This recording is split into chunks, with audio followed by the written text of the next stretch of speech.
Hi guys, we're finally back with Power Book 2 Ghost. Yeah, we had to wait, has it already been 2 months basically? Because it got delayed because of, the virus situation. But yeah, Power Book 2 is finally back, and man, the wait was definitely worth it because this definitely was a better episode than the last two episodes that we had before. Episode 4, I think. Was episode 4 the bad one? Episode 5 was still a good episode with some cliffhangers. But episode 6, wow. I wouldn't say it's the best episode I've seen. I'd say it's between season one. Sorry, episode 1 and episode 2.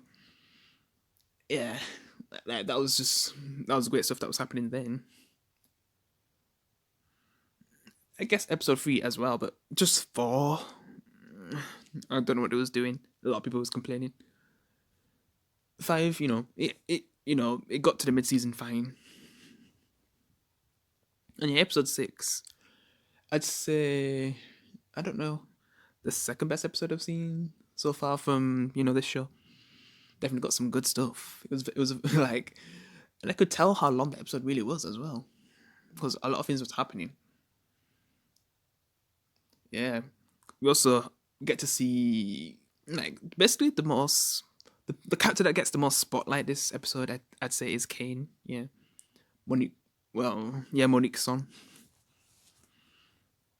Yeah, he did some savage stuff because basically, when basically Drew and Diana, when they come home, they get in trouble from Monique, and then I guess Kane finds out that Diana was, with Tariq, and he kind of gets mad about that and goes to his place with a gun. So, because you know how Kane is, like he's just a savage. He don't really care,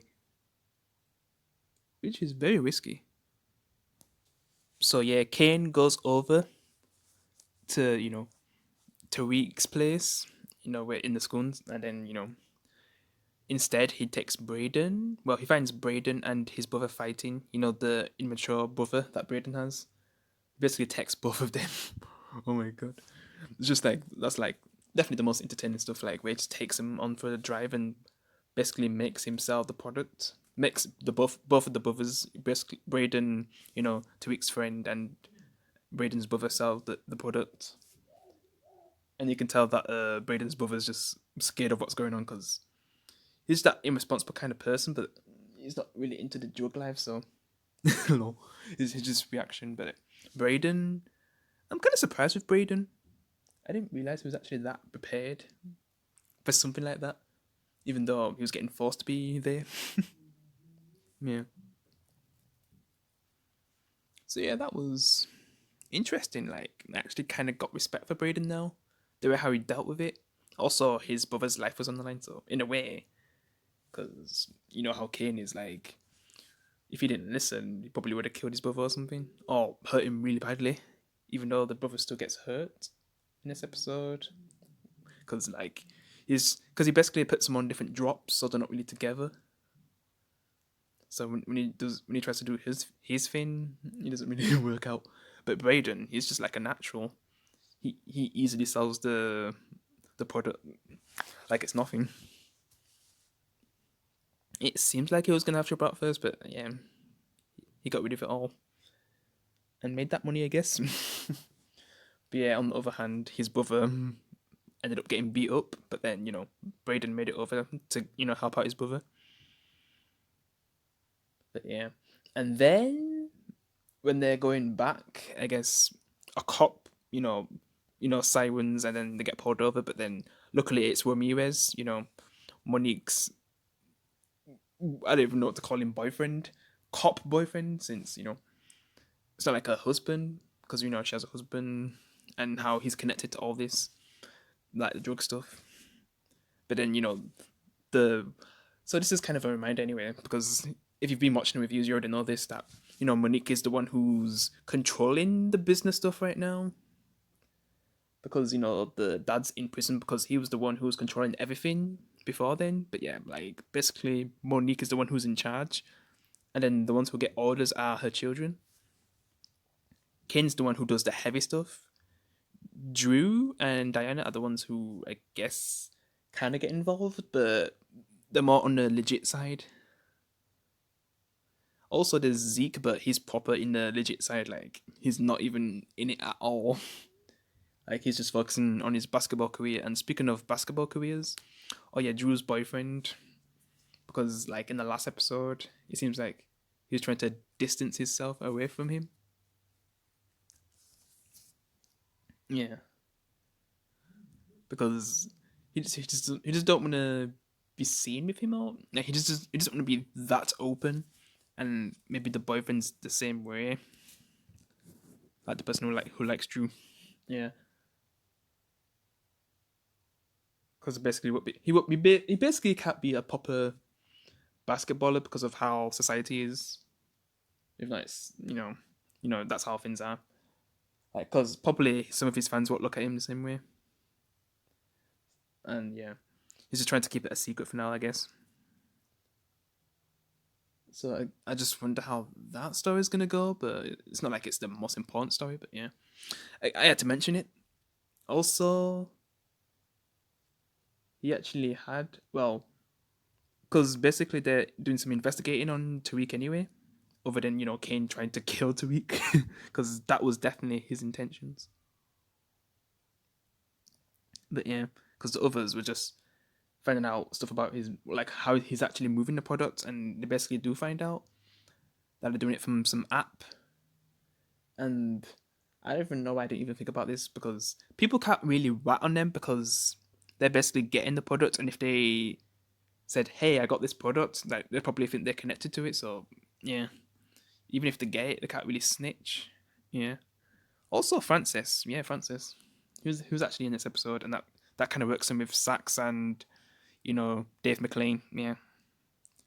Also, I guess Sax's niece is doing stuff in this episode, trying to find out what happened to Braden. So basically, Tariq and Sax's niece are kind of stuck in a room together, waiting on Braden because they have no idea where he is. But we do, and I guess he lies to him. Well, he lies to his girlfriend since Sax's niece likes him, and she only went there to try to prove things to Sax that he's not that connected, even though he definitely is. Yeah, to know Kane's name, because Kane got kind of jumpy when he found out that, hey, wait, you know my name, like that's not how things are gonna roll. Yeah, because he gets proper into it. I just wonder if his father was like that, but I don't know. I'd love to get a flashback or something. That'd be cool with the father. Yeah, even if it's not a whole episode, just seeing some stuff about the father, like what he did, because we've only heard some stories anyway.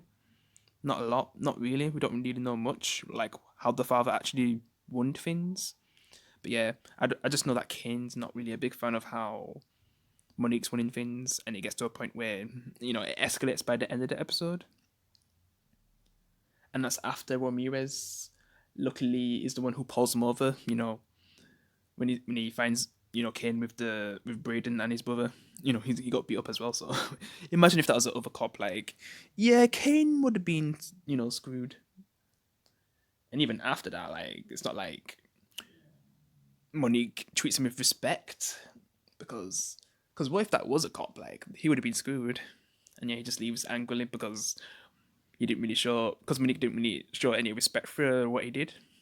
So yeah, he's just angry for now. Probably will be fine with what happened anyway soon. Lol, that character. I just feel like it's gonna end with him getting found out that he's actually with Monique, and then the husband's gonna kill him or something. I just see that happening. Yeah, because for him to, well, I don't really blame him, but because basically Vince basically escalate at the end of the episode, with Kane, where he's having a huge argument with, his mom. And it gets to the point where he accidentally hits her out of rage when, the siblings are trying to stop the argument. And, after that, he does try to help pick up his mom, but, like, you can't after that. Like, you just have to get out. And when he goes to see his dad about what's going on, yeah, he's pretending that he's fine with what's going on, and he's also giving advice that Monique, my wife, is in charge, so you have to follow her orders. and then when it's your time, you know the right things to do. But then when he's leaving, the guards basically beat him up because the husband basically paid him probably to beat him up. Yeah. So Kane basically got his ass kicked by his dad using the guards since he can't physically touch him. Well, touch his son. But yeah. But that's what he gets for beating up his wife.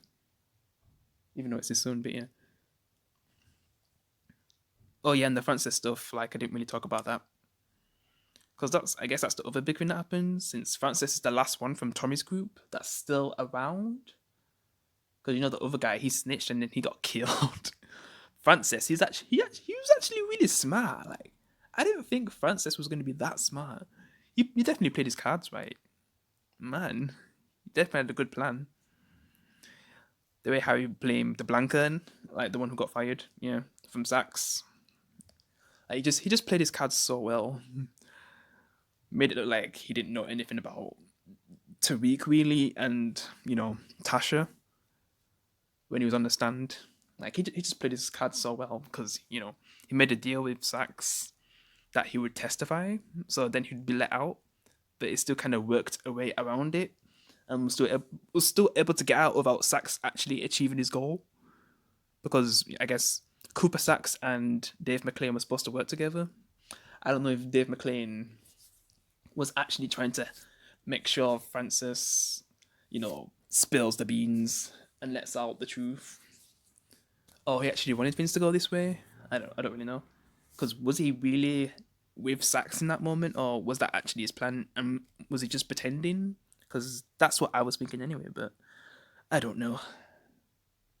You just know that one of Saxe's workers wasn't happy afterwards when Francis got out. So yeah, Francis is out. But what's gonna happen next with Francis? That's like the most intriguing thing, since that's where the episode ends basically. Yeah. But yeah, it was definitely a really good episode.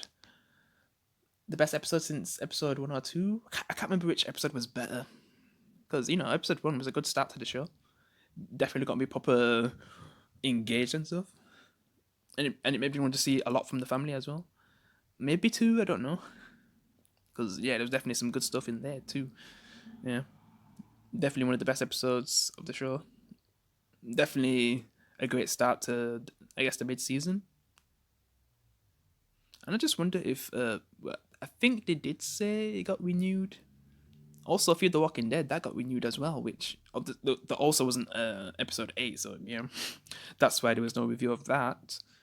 And man, I guess World Beyond's finished, so I could watch every episode and then review the rest of the episodes I didn't review.